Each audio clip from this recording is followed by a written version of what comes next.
In this video, I'll show you how you can fix CS2 failed to create D3D device. Now the first step that you want to do is you want to find your control panel software. So I have the NVIDIA one. If you have the AMD one, you want to open up that one. Just right click and open it up. Then in here what we're going to do is we're going to make sure our resolution is the same as our screen.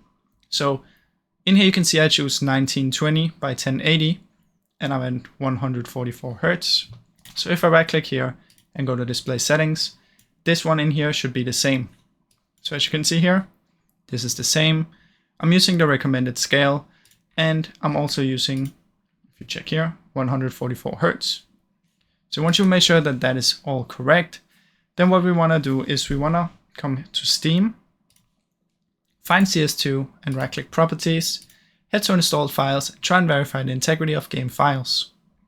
After that, press on browse, open up game, bin, Windows, find CS2, right click and go to properties, compatibility and activate these two. Press apply and OK and try and launch and see if it works. If it still doesn't, try and activate this one and try the Windows 8 one.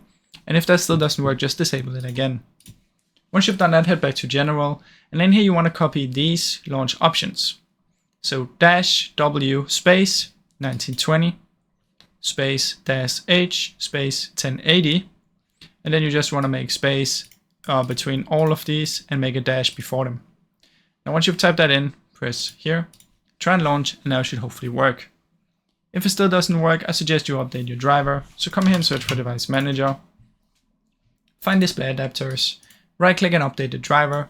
And you also want to make sure you have the software installed. So if I Google my driver right here, my GPU, if I Google my GPU and I type in driver or software after, it's going to give me the NVIDIA one right here. So you want to make sure you launch that one and you update it from the app. Once that is all done, it should hopefully work. Otherwise, you can try restart your PC or reinstall the game. Now, I really hope you enjoyed this video. If you did, please leave a like and subscribe, as it helps me out a ton. Thank you so much for watching.